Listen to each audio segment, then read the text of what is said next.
Walking into your kitchen, grabbing a handful of raw flour, and just, chucking it aggressively at a cold oven. Oh, yeah. What a mess. Imagine walking into your kitchen, grabbing a handful of raw flour, and just, chucking it aggressively at a cold oven. Oh, yeah. What a mess. Right. And then you just stand there waiting for this perfectly frosted layer cake to just magically appear. I mean, it sounds completely ridiculous. It does. I mean, it's absurd. But if we're being completely honest with ourselves, that is exactly how most of us treat the gym. Oh, 100%. We just walk in, throw some sweat and some haphazard effort at a treadmill or some dumbbells, and we just hope that this vague concept of health miraculously comes out the other side. Yeah, we treat exercise like it's just total guesswork. Exactly. Guesswork. But today, we're moving entirely away from that. We're getting into the incredibly precise, almost medical science of exercise prescription. So welcome to another deep dive. It really is a huge paradigm shift when you stop viewing a workout as just, a thing you do to get sweaty, and you start viewing it as a specific therapeutic intervention. Right. And our source material for this deep dive today is this really comprehensive manual on client-centered exercise prescription. Yeah, and what it does so well is it deconstructs how professionals actually design physical activity. I mean, we're going to map the entire journey today. From the big stuff all the way down to the micro level, right? Exactly. Yeah. Starting from those big philosophical questions about what it even means to be healthy versus high performing. And then we'll zoom all the way down into the literal microscopic physics of our muscles, levers, and joints. Which is wild. Honestly, reading through this material, it felt like unlocking a cheat code for the human body. Because it frames exercise as a literal drug, like it is a dose-response equation. It's a profound way to look at it, really, because think about it. If you go to a doctor with a specific ailment, they don't just hand you a random bottle of pills and say, take a handful of these whenever and hope you feel better. They lose their license. Exactly. They prescribe a specific medication, right, at a specific milligram dosage to be taken at specific intervals to achieve a very specific biological response. And exercise professionals are doing the exact same thing. They really are. They use what are called the FIT guidelines. That's FITT. Frequency, intensity, time, and type. Okay. And how you manipulate those four variables, well, it changes the entire chemical and structural outcome of your body. Okay, so let's start at the very beginning of that equation. Because before we can even talk about the how of a workout, the text makes it incredibly clear that we have to define the why. Yeah. Establishing the goal is step one. And this threw me a bit, I have to admit. Because the text explicitly separates three distinct outcomes that I think the vast majority of you listening, and me too, just lump together into one big, vague concept of getting in shape. Right. It separates health, fitness, and performance. Yeah, and understanding the history behind this provides a lot of context. For a long time, the guidelines for prescribing exercise were just heavily, heavily biased toward athletic ability. Like sports performance. Exactly. If you look back a few decades, especially during the Cold War era or, the big aerobics boom of the 70s and 80s, the primary goal of exercise science was figuring out how to build a bigger, stronger, faster human machine. Right. It was all about maxing out the system. Yeah, it was about stressing the cardiovascular and musculoskeletal systems to create major physiological adaptations. So the focus was almost entirely on physical performance. But the text highlights a pretty massive shift in recent years, right? Moving away from that purely athletic front. It's a huge shift. The strongest trend in recent sports medicine is actually the adoption of physical activity as a health-enhancing strategy rather than just a fitness-enhancing one. Okay, wait. So health and fitness... Well, not the same thing. That's the critical distinction the text makes. Physical fitness and good health, they often overlap, sure. They are complementary, but they are not synonymous. Let's really break those definitions down because I think this fundamentally changes how you might view your own workout goals when you go to the gym. Absolutely. So according to the manual, physical fitness is defined as the ability to carry out your daily tasks with vigor and alertness without undue fatigue. Okay. And having ample energy to enjoy leisure pursuits or, importantly, to handle an unforeseen emergency. Like running to catch a bus or something. Right. That is fitness. It is a very functional physical capacity. Got it. Good health, on the other hand, is a holistic capacity to enjoy life and withstand challenges. It's not just the absence of disease, right? It has social, physical, and psychological dimensions. Okay, so health is much broader. Exactly. And then you have performance, which is optimizing the human body for a very specific highly demanding task. Like running a marathon or pitching a baseball. Exactly. I was trying to conceptualize this while reading, and I want to run an analogy by you. Let's hear it. Is it fair to say that fitness is basically the size and horsepower of a car's engine, but health is the overall condition of the entire vehicle? Oh, that's good.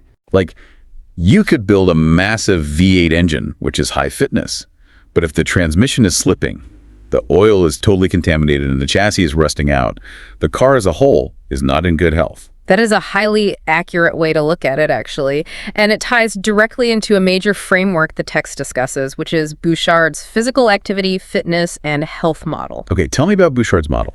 So this model visually maps out how heavily intertwined all these variables are. It shows that heredity, environment, and lifestyle factors. Like your diet or stress. Yeah, diet, stress levels, whether or not you smoke, all of those interact constantly. Your health status influences your ability to be physically active, and your physical activity influences your fitness. Right, it's a big feedback loop. Exactly. But genetics sit right in the middle of all of it, playing this massive role. And the text actually argues that because of this complex web, a purely physiological approach to prescribing exercise is doomed to fail. Wait, I need some clarification on that. Why would a purely physiological approach fail? Because isn't physiology the entire point of exercise? Like, that's what we're changing. It's a huge piece of the puzzle, sure, but you cannot ignore the surrounding realities of a human being. Okay. Let's imagine you have a client whose genetics severely limit their aerobic fitness potential. Like, no matter how perfectly you program their cardio, their body simply does not have the genetic blueprint to skyrocket their oxygen processing capacity. Right, they're never going to be an Olympic runner. Right. So if you are only looking at the physiological data, just their raw fitness metrics, you might view their training program as a complete failure. Oh, I see. But if you look at Bouchard's model, and that client's goal is strictly health, say they want to reduce their trunk body fat or manage their blood sugar, you can absolutely achieve those health objectives through exercise, even if their overall physical fitness level doesn't drastically improve. That right there is what really caught my eye in the reading. The text cites the International Federation of Sports Medicine, noting that some health benefits achieved by exercise do not lead to improved physical fitness. I literally had to stop and reread that sentence. It's wild, right? You can objectively get healthier without actually getting fitter in the traditional sense. It sounds totally counterintuitive, but yes. And this is exactly why primary care physicians are increasingly prescribing exercise as medicine. You can use it to treat arthritis, type 2 diabetes, hypertension, clinical depression, insomnia. Wow. But the prescription to manage high blood pressure looks radically different than the prescription to improve your 5K race time. So for someone listening to this right now who maybe feels discouraged because they aren't seeing like massive gains in their fitness or they aren't lifting heavier weights, how does this shift the goalpost for them? If their priority is health, how does that change what they actually do at the gym? It means shifting away from high-intensity, performance-driven metrics. You move toward lifestyle-integrated activity. You prioritize the volume and the consistency of movement over the peak intensity of the movement. Okay. Which naturally brings up the most common question professionals hear from clients, right? Oh, how much is enough? Exactly. The dose-response reality. This part of the reading was honestly very liberating. Because I think a lot of us have internalized this narrative that if you aren't doing a grueling, sweat-drenched 1-hour boot camp, you aren't doing anything worthwhile. Yeah, the whole no pain, no gain thing. Right. But the text contrasts two different models for how we gain benefits from exercise. There's the plateau model and the hill model. Can you walk us through the difference there? Sure. So traditionally, the old school exercise physiologists held to the plateau model. And this view suggested that meaningful cardiovascular fitness only occurs after a person crosses a fairly high threshold of activity. Like you have to hit a certain heart rate or it doesn't count? Exactly. The idea was that below that threshold, you're getting almost zero benefit. You have to hit that high intensity mark, then the benefits shoot straight up, and eventually they just level off into a plateau. Okay, so that really is the mathematical graph of no pain, no gain. Yeah. But the opposing view, which is the Hill model, is increasingly supported by the data, especially when we are talking about health outcomes rather than performance outcomes. Okay, how does the Hill model work? The Hill model predicts a gradual, immediate increase in benefits from the very beginning. Even at very low levels of light exercise, health benefits begin to accrue. Just from getting off the couch? Literally. And as you increase your activity, the benefits continue to climb at an accelerated rate until you reach an upper limit. At that upper peak, pushing harder actually increases the potential for injury and overtraining, which detracts from the positive effects. So the Hill model suggests that quite literally every little bit counts, right from the first step. Every single step. But I want to understand the actual mechanisms of change here, because the text points out that improving cardiovascular fitness happens very differently inside the body than, say, improving your bone health. Oh, yeah, the biological specificity is fascinating. Yeah. The mechanism of improvement depends entirely on the tissue you are targeting. Okay, give me an example. Well, for example, endurance training improves cardiovascular health primarily by forcing the body to become more efficient at transporting and utilizing oxygen. You are creating more capillaries, you're increasing the size and number of mitochondria in your muscle cells. It is a systemic metabolic adaptation. Right, you're building a better delivery network for the energy. Exactly. But then look at bone health, particularly in postmenopausal populations. The text points out that retaining bone calcium and density happens through something called mechanotransduction. Mechanotransduction. Yeah. It is about the physical mechanical stress placed on the skeleton. Wait, so the bones are actually sensing the physical impact. Like, how does that even work? Yes, they really are. When you perform a weight-bearing activity, like walking or light jogging, every time your foot strikes the ground, a mechanical force travels up through your skeletal system. Okay. That physical stress literally bends the bone at a microscopic level. Wow. And that tiny bending stimulates specialized cells called osteoblasts. These osteoblasts are responsible for laying down new bone tissue. The key here is that this process relies entirely on gravity and impact. So, someone could see massive health benefits for their bone density simply from the mechanical impact of brisk walking, even if their heart rate never gets high enough to trigger the cardiovascular adaptations we just talked about. Exactly. The bones don't care about your heart rate. They care about gravity. That's a great way to put it. They care about gravity and impact. And the timeline for these varying benefits is mapped out in the text, and it's highly encouraging for anyone just starting out. Yeah, let's talk about the timeline. If you were to start a light activity program today, the short-term biological changes happen incredibly fast. Within just one session to 1 week of physical activity, you see transient biochemical changes. What kind of changes are we talking about in just a week? Yeah. Because that seems really fast. It is fast. You see increases in mood, energy, sleep quality, and insulin sensitivity, Wow. and decreases in stress and blood pressure. For example, a single bout of endurance exercise will actively decrease elevated plasma triglycerides. Which are the fats in your blood, right? Right. And if you exercise a few days in a row, those blood lipids stay lower for 48 to 72 hours. But because these are transient short-term benefits, if you stop exercising, those markers go right back up within a few days. So it truly is a dose. You have to keep taking the medication to manage the symptoms. Exactly. Now, what about the moderate term? Let's say I keep this up for, 4 to 8 weeks. What happens then? That is when you transition from those transient chemical changes to actual structural changes. After 4 to 8 weeks, you see increases in muscle strength, joint stability, and posture. You actually start seeing a reduction in overall body fat and chronic joint pain. Okay, I want to push back on a specific statistic in this section because it sounded almost too good to be true when I read it. Okay, lay it on me. The text talks about a 1,000 kilocalorie per week threshold for preventing disease. And it claims that I can accumulate 10-minute bursts of light activity, like just taking the stairs or walking around the block throughout the day, burn a total of 1,000 calories a week doing that, and get significant protection against heart disease. Yes. Is that actually enough? It feels like we are setting the bar incredibly low. It is absolutely what the current clinical data supports, but we have to be really clear about what it is achieving. Okay. Will accumulating 10-minute walks turn you into an elite runner? No. That's the performance bucket we talked about earlier. But will it drastically reduce your all-cause mortality and protect you against metabolic syndrome? Yes. That is the health bucket. So it really does work. It really does.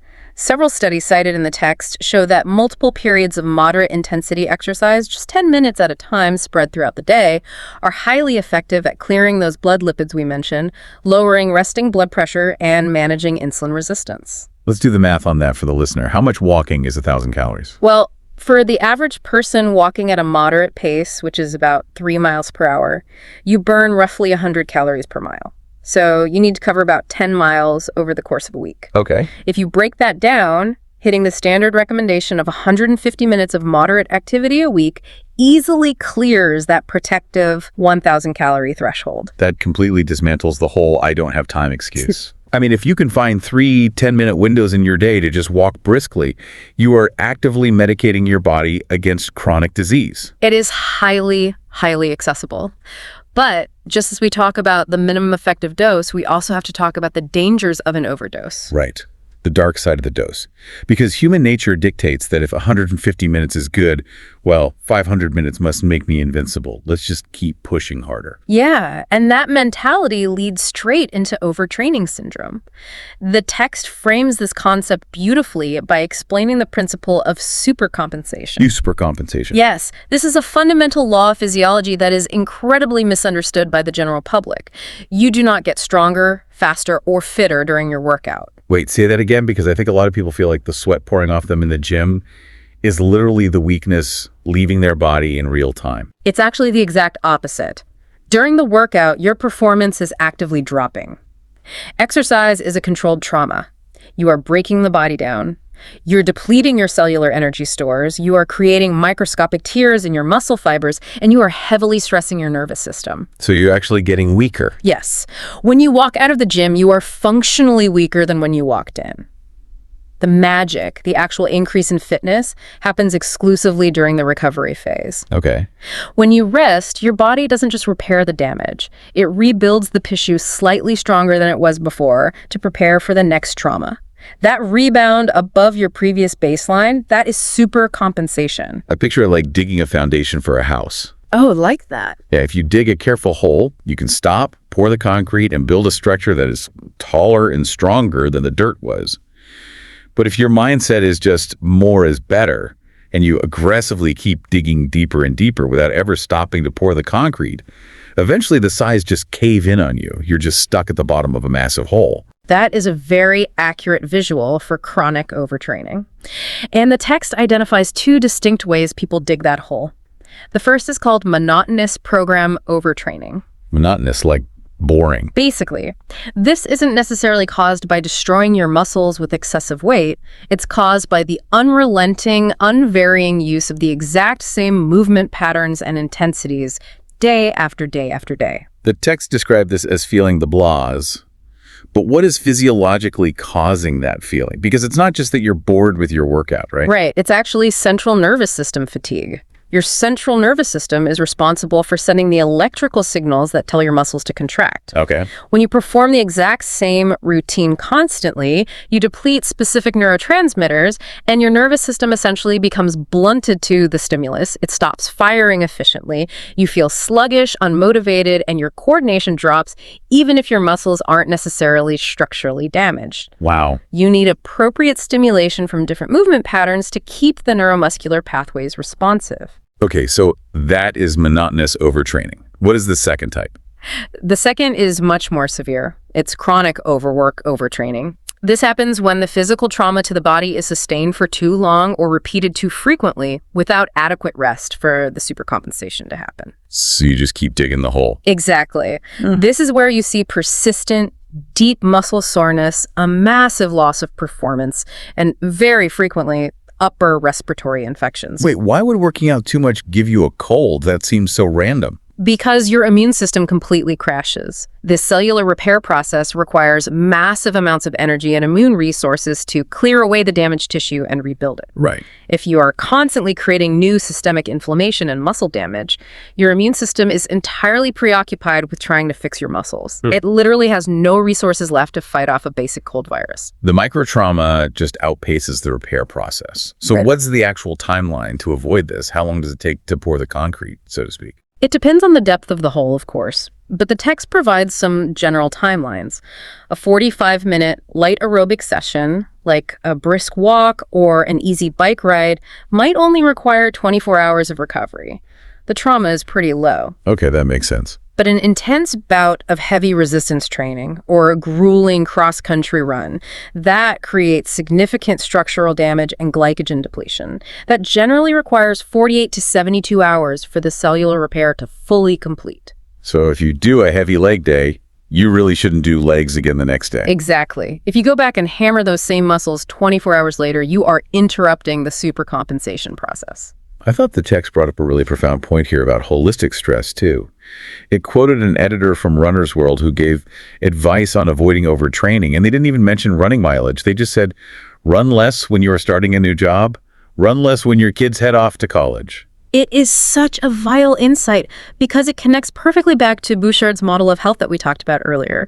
Your body does not perfectly compartmentalize physical stress from psychological stress. Oh, really? A major life event, a new job, a divorce, a financial crisis that floods your system with cortisol and demands massive neurological and endocrine energy. Your stress hormones are just working overtime. Yes. And that psychological stress directly competes with the physical resources your body needs to rebuild muscle tissue. Your recovery pool is finite. Wow. If your daily life is heavily demanding those recovery resources, your workout volume absolutely must decrease to maintain balance. Otherwise, you will end up overtrained and sick. This makes so much sense. So we've defined our goals, whether we are chasing health or performance. We understand the dose-response reality and the recovery timelines, and we know the dangers of digging a never-ending hole. Right. Now we need to talk about the architecture. How do we actually build the perfect workout structure to safely deliver this dose of stress? Well, the text is highly systematic about this. A safe, effective workout is never random. It integrates all the necessary fitness components into specific structural segments. And regardless of your personal preference, the physiological sequence of these segments matters deeply. The manual lists the optimal order as warm-up, aerobic conditioning, body composition work, flexibility, muscular conditioning, and finally, the cool-down. I want to look at the why behind this sequence. Starting with the warm-up, Okay. I will fully admit, if I am short on time, this is the very first thing I skip. I just jump straight into the workout. What is physically happening at a tissue level that makes skipping the warm-up dangerous? Skipping the warm-up is honestly the fastest way to invite a muscle tear. To understand why, you have to understand the viscoelastic properties of human tissue. Viscoelastic, okay. When a muscle contracts, not all the individual fibers contract at the exact same moment. Tension is created among the fibers and the connective fascia between them. If those tissues are cold, they are stiff and viscous, they don't slide past each other easily. They're rigid. Right. That friction and stiffness can lead to micro-tearing when sudden force is applied. A proper 5 to 10 minute warm-up literally, physically warms the tissue. It perfuses the active muscles with warm blood, which increases their suppleness and elasticity, drastically reducing the risk of a tear. So we thankfully warm the engine oil so the parts move smoothly. Exactly. Then we transition into the aerobic segment. The text mentions a concept called progressive overload here. Yes, the aerobic segment should gradually build in intensity. This prepares the cardiovascular system, ramping up your heart rate and expanding your blood vessels to handle the heavier oxygen demands that will come later in the workout. Now here is a sequencing question that really caught my attention. The text places flexibility and stretching after the aerobic segment, but before the heavy resistance training. Why is tissue temperature such a critical factor for stretching? Why not just stretch right at the beginning before you do anything? Because of those same viscoelastic properties we just discussed, stretching cold muscle fibers is essentially pulling on cold, brittle rubber bands. They are far more likely to snap or fray. Ouch. Yeah. By placing your flexibility work after the aerobic segment, your core temperature is elevated and the muscles are engorged with blood. This makes the collagen fibers within the muscle much more pliable. You can safely increase your range of motion without triggering the stretch reflex that causes muscles to spasm. Oh, it's safer. Much safer. I should note, the text does mention that some clients prefer to save all their flexibility training for the very end of the workout, which is also perfectly safe because the tissues are still very warm. That makes perfect sense. It's like pulling on warm taffy versus pulling on cold taffy. That's a perfect analogy. Then we move into the muscular conditioning phase, which is the actual heavy lifting. And finally, the cool down. And I learned here that the cool down is not just about catching your breath or relaxing. There is a deeply mechanical reason we shouldn't just stop dead in our tracks after a hard run. A vital mechanical reason. During intense exercise, your cardiac output is massive. Your heart is pumping huge volumes of blood out to your extremities to fuel the working muscles. Right. When you are moving, the return of that blood through the venous system back to your heart relies heavily on the rhythmic contraction of your skeletal muscles. Wait, your muscles actually help pump your blood? like a second heart. Yes, it is literally called the skeletal muscle pump. Your veins have these one-way valves in them. When your leg muscles contract during a run, they squeeze those veins, forcing the blood upward against gravity back toward the heart so it can be reoxygenated. Wow. If you are running hard and you suddenly stop completely, that skeletal muscle pump stops, but your heart rate is still elevated, pumping blood down into your legs. Oh, I see where this is going. That blood can pool in your extremities, which can cause you to feel dizzy or even faint because return blood flow to the brain drops. That's fascinating. So the cool down, like walking slowly after a run, keeps the muscle pump working gently to clear the blood. Exactly. It also helps flush out metabolites like lactic acid. If you stop abruptly while your muscles are full of lactic acid, they are highly prone to tightening up and going into a severe spasm. So the structure of the workout is designed entirely to protect the body's systems. And within that structure, the text talks about how to safely make a workout harder over time. The text outlines functional progressions, moving clients safely from level 1 basic movements up to level 3 complex sports skills.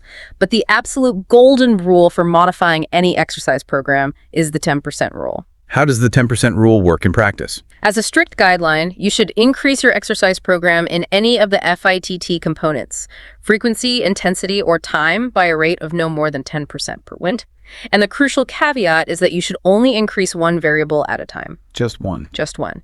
If you run for 30 minutes this week, next week you can increase the time by 10% up to 33 minutes.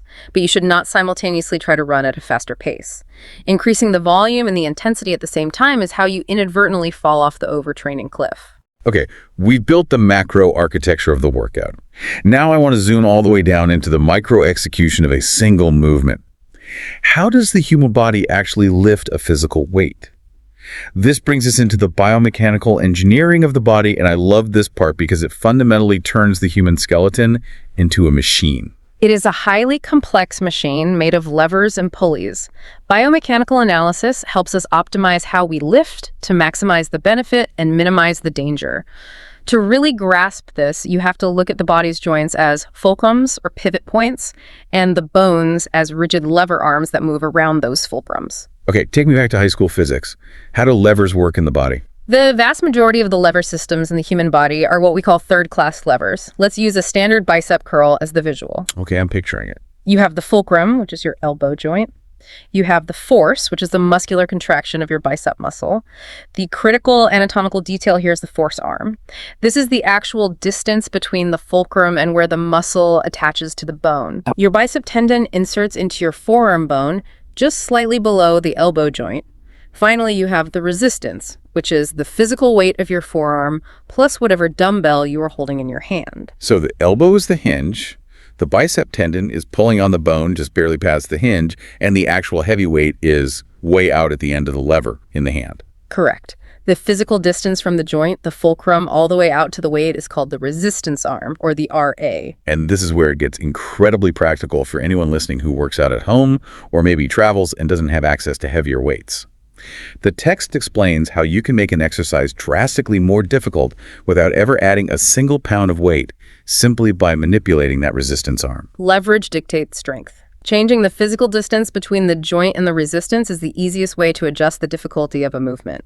The closer the resistance moves to the joint, the shorter the lever, and the less force the muscle needs to generate to move it. I picture it like carrying a heavy bag of groceries. If I hug a 20-pound bag tight against my chest, right against my center of gravity, I can carry it for a long time. Yeah. But if I try to hold that exact same 20-pound bag straight out in front of me with my elbows fully locked out, my shoulders will give out in seconds. The bag didn't magically gain weight. The physics of the lever just changed. That is the exact mechanism. The manual is a perfect bodyweight example with the push-up. If you do a standard push-up from your toes, the fulcrum is your toes. The resistance is your upper body weight, which is distributed across a very long lever, your entire body length. Makes sense. If you drop down to your knees, you have physically moved the fulcrum much closer to your upper body. You've drastically reduced the length of the resistance arm, which means your chest and triceps have to generate significantly less force to push you up. Or lifting a leg. Right. Yeah. A straight leg lift is agonizing, but if you bend the knee, bringing the weight of the calf closer to the hip joint, suddenly the hip flexor can lift it easily. Exactly. This actually brings up a massive question I had about gym equipment. If I walk into a commercial gym, there are rows and rows of complex guided path machines. Instinctively, it feels like sitting securely in a machine with a guided path should be inherently safer than trying to balance free weights. But the text issues a pretty severe warning about what it calls the machine trap. Why are these machines potentially dangerous? It comes down to anatomical alignment. The fundamental rule of using any selectorized machine is that the machine's mechanical fulcrum, its pivot point, must perfectly align with the center of your moving joint. Okay. If those two pivot points are not perfectly aligned, the joint is going to experience additional, highly dangerous shearing force. Shearing force. That just sounds terrible. What does that actually mean for the joint? Shearing force is a multi-directional friction. It is a force that pushes one bone in one direction while pushing the connecting bone in the opposite direction, essentially trying to slide the joint apart laterally. Wow. The text uses the seated leg extension machine as the prime example. The knee joint is incredibly vulnerable to shearing forces. If you sit in a leg extension machine and the machine's pivot point is an inch behind or an inch above your actual knee joint, the arcs of motion do not match. So what happens when you push? As you contract your quads to push the weight up, the machine is not just resisting your muscles, it is actively pulling your lower leg bone in a different trajectory than your upper leg bone. So you are fighting the heavyweight stack, and you are simultaneously fighting the geometry of a poorly adjusted machine that is actively grinding your knee cartilage. Precisely. This is why professionals emphasize monitoring the path of motion. Does it feel smooth? Does it have a safe, natural endpoint? Many commercial machines have a fixed range of motion that simply does not fit very petite or very tall clients. Right. If the seat depth or the lever arms cannot be adjusted to match your specific limb length, that machine is unsuitable for you and carries a high risk of injury. This connects directly to the concept of open versus closed kinetic chains, right? The manual mentions that closed kinetic chains absorb force better. Yes. In a closed kinetic chain exercise, the distal end of your limb, your foot or your hand, is in constant contact with a fixed, immovable surface. Think of a squat where your feet are planted on the ground, or a push-up where your hands are on the floor. Okay, they're closed off. When you generate force, it begins at the fixed point and works its way up through multiple joints, ankles, knees, hips. The mechanical load is safely distributed and absorbed across a wide variety of anatomical structures. And an open kinetic chain. In an open kinetic chain, like that seated leg extension, your foot is freely moving in open space. The entire mechanical load, all the stress, and all the shearing force are isolated intensely on a single joint, the knee. There is nowhere else for the force to dissipate. Okay, so we've covered the levers, the bones, and the joints. But levers obviously don't move themselves. The actual engines pulling the levers are our muscles, which operate with some truly fascinating physics. I want to talk about the sticking point, because anyone who has ever lifted a weight knows exactly what this feels like. Oh, absolutely. You start a bicep curl, the very bottom of the movement is hard, the middle suddenly feels strong and easy, and then as you get near your shoulder, it gets incredibly hard again. Why does the weight feel heavier at different points? To understand the sticking point, you have to look at muscle tissue through a microscope. Muscles generate force through a mechanism called the sliding filament theory. Inside your muscle cells are tiny protein filaments called actin and myosin. Actin and myosin. Right. Think of the myosin filaments as that is a brilliant way to visualize it. The amount of force a muscle can produce at any given moment is directly related to its physical length at that moment. The text explains that a muscle is actually at its weakest at its extreme ends. Really? Let's look at a fully contracted muscle first. When you curl the dumbbell all the way up to your shoulder, the muscle is shortened to about 50% of its resting length. At this point, it is very weak because the actin and myosin filaments are completely doubled over and bunched up against each other. There is no more room to pull. Right, if you are rowing a boat and your hands are already pulled all the way into your chest, you have no leverage to pull any further. Exactly. Now look at the opposite extreme. When the muscle is fully elongated beyond its resting length, like when your arm is hanging straight down in the bottom of the curl, there is slippage. Slippage. Yeah, the actin and myosin filaments are pulled so far apart that very few of those microscopic hands can actually reach the actin to grab hold. That is your sticking point at the bottom of the lift. So the ends are weak. Where is the muscle actually the strongest? The sweet spot for maximal force generation occurs when the muscle is at or slightly greater than its resting length. Furthermore, the angle of the lever plays a massive role. Maximal rotational force occurs when the angle of pull of the muscle tendon on the bone is exactly 90 degrees. So a right angle. Yeah, this is why the middle of a bicep curl, when your elbow is bent at a perfect right angle, feels the strongest. The muscle fibers are at their optimal length, and the tendon is pulling on the bone at the most mechanically advantageous angle. Okay, so that explains how a single muscle works. But the body rarely moves just one muscle in isolation. The text gets really deep into what it calls biarticular muscles. What does that mean? Biarticular simply means two joints. These are muscles that cross over two separate joints, meaning their contraction affects movement at both joints simultaneously. Like what? The hamstrings are a great example. They cross both the hip joint and the knee joint. The gastrocnemius, the large visible muscle of your calf, is another one. It crosses the knee joint and the ankle joint. And reading about these two joint muscles introduced a principle that honestly seemed completely backwards to me at first. The manual says that if I want to train a specific muscle, I have to understand the slack principle. Walk me through this. This is a beautiful piece of biomechanical engineering known as active insufficiency. Biarticular muscles are physically not long enough to allow a full range of motion simultaneously at both of the joints they cross. If you stretch the muscle at one end, it pulls taut on the other end. Give me a real-world example of how this affects a workout. Let's use the calf muscles. Your calf is actually made up of two distinct muscles. You have the large biarticular gastrocnemius, which crosses the knee and ankle, but underneath it you have the soleus muscle, which only crosses the ankle. It is a single joint muscle. Okay. Let's say a trainer wants to isolate and build the soleus muscle. How do they force the body to use it? They have to put the larger gastrocnemius on slack. Meaning they have to intentionally put the big muscle in a weak position so the smaller muscle is forced to do the work. Yes. If you do a standing calf raise with your legs locked perfectly straight, the biarticular gastrocnemius is fully stretched across the back of the knee. It is engaged and it will do the vast majority of the heavy lifting. But if you sit down on a bench and bend your knees to 90 degrees to do a seated calf raise. Oh, I see. By bending the knee, you've moved the two ends of the gastrocnemius closer together. Exactly. You have shortened the muscle at the knee joint. Because it is bunched up, it cannot generate maximum force. Just like we talked about with the sticking point, the gastrocnemius is now mechanically on slack. So it's out of the game. Right. Because it is deactivated, the single joint soleus is forced to take over and do all the heavy lifting to extend the ankle. You isolate a muscle by geometrically altering your joint angles to put the assisting muscles into active insufficiency. It's geometry. It completely changes how you look at positioning your body on a bench. Speaking of which, the text also details the composition of forces.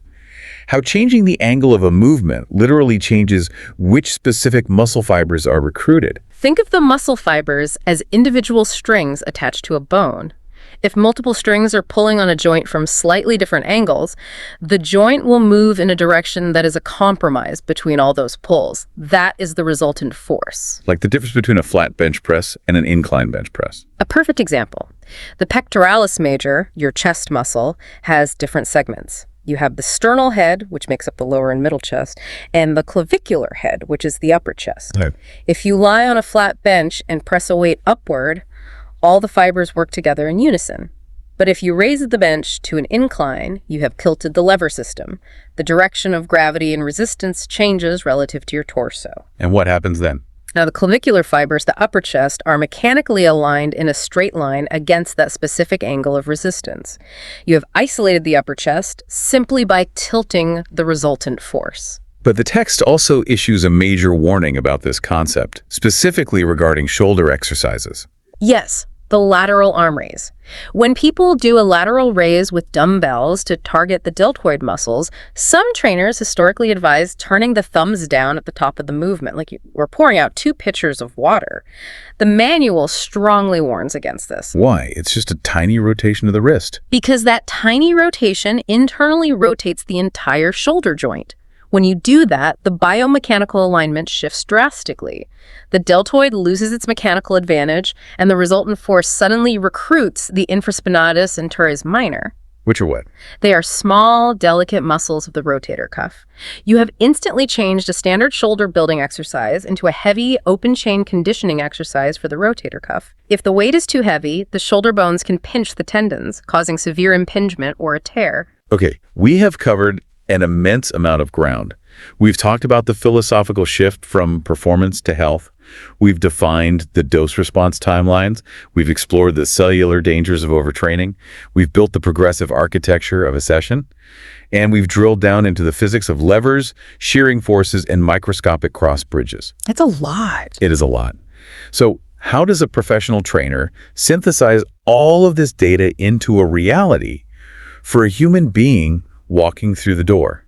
The manual concludes with some case studies that illustrate this beautifully. This is where the art meets the science, because the prescription changes entirely based on the human in front of you. Let's look at the first scenario. Imagine a 50-year-old client comes in. They are largely inactive, they have some cardiovascular risk factors like high blood pressure, and they just want to lose some weight and feel better. This is the health-related fitness client. So based on everything we've unpacked, we're not throwing this person into high-intensity interval sprints on day one. Absolutely not. The prescription here relies entirely on the Hill model of benefits. The goal is compliance and volume. The prescription is simply 150 minutes per week of moderate intensity exercise. Just walking, right? Yeah. The professional would emphasize that this can be a 30-minute walk 5 days a week, or crucially, 3 10-minute bouts of walking spread throughout the day to clear those blood lipids and manage blood pressure. Because the health benefits of low-intensity exercise happen cumulatively, and the injury risk is virtually zero. Exactly. For resistance training, the prescription is high volume, low intensity. Large muscle mass exercises like bodyweight squats or light machine presses, doing multiple repetitions but never pushing to muscular failure. Why avoid failure? Because moderate intensity exercise carries a very low orthopedic risk and doesn't demand massive systemic recovery. The client won't be crippled with soreness the next day, which means they are far more likely to actually stick with the program long term. Okay, contrast that with the second scenario. This is an inactive 45-year-old, but their goal is different.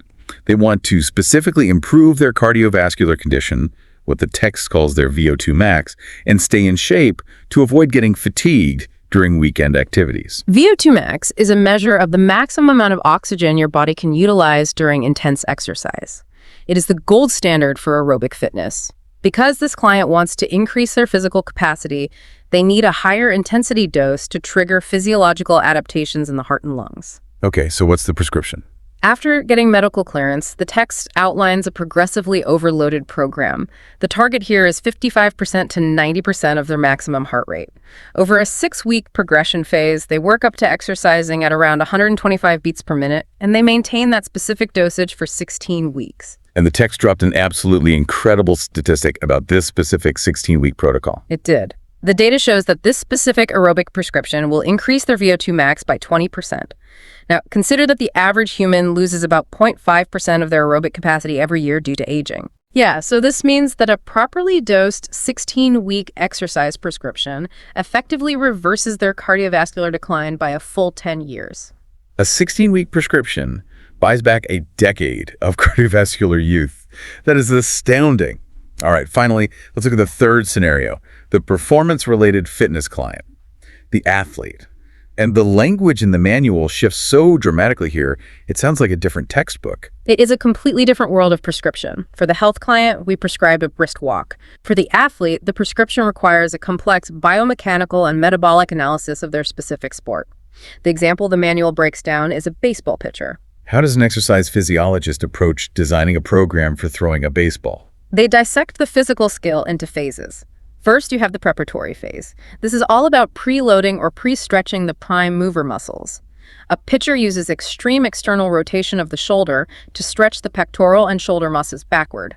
By stretching them, they are tapping into the elastic energy of the muscle fibers, taking advantage of the length tension curve we discussed earlier. Winding up the rubber band to create maximum potential energy. Next is the force-producing phase. Throwing a 90-mile-per-hour fastball is not just an arm movement. It requires the generation of force through the summation of forces in a kinetic chain. So it uses the whole body. Exactly. The power starts in the legs, pushing off the mound, transfers through the rotational torque of the hips, up through the torso, and finally whips through the shoulder and arm. All those muscles must fire in a precise sequential pattern to produce maximum concentric velocity. And then the phase that I imagine causes the vast majority of sports injuries if it is neglected. The follow-through phase. The deceleration phase, yes. Once that baseball leaves the hand, the pitcher's arm still possesses a massive amount of forward kinetic energy that must be safely dissipated. If it isn't, the shoulder joint will literally tear itself apart. Yikes. The follow-through allows that violent force to be absorbed eccentrically, meaning the muscles are lengthening while under tension over as much time as possible and across as many joints as possible. So the workout program has to train that specifically. Yes. An individualized training program for this pitcher isn't just about doing heavy bench presses. It involves training the specific metabolic energy systems, like the ATP, and glycolytic pathways that provide explosive bursts of cellular energy. It involves neuromuscular drills for sequencing and heavy eccentric deceleration exercises for the posterior shoulder to prevent injury. The specific type of FETT changes everything. We started this conversation talking about baking a cake by throwing raw flour at a cold oven. I think it is safe to say we have moved well beyond the guesswork. The journey from Bouchard's holistic models of genetics and lifestyle, down through the precise dosages of the FIT principle into the biomechanical realities of levers and active insufficiency, it proves one thing. What's that? True exercise is a highly customized, scientifically grounded medical prescription. It is the deepest mechanics of human biology applied to movement. And that leaves me with a final provocative thought to leave you with as we wrap up. Okay, let's hear it. If our bodies are truly this mechanical, if they respond to such precise, calculable doses of physical force, tension, and necessary recovery, how will emerging technologies eventually alter the way we manage our lives? Oh, that's interesting. We already have continuous heart rate monitors on our wrists, right? But what happens when we have continuous muscle strain wearables? What happens when AI biomechanics trackers are woven into our clothing, analyzing the shearing forces on our knees in real time? That changes everything. Will the concept of a workout eventually stop being a discrete 60-minute session at a gym?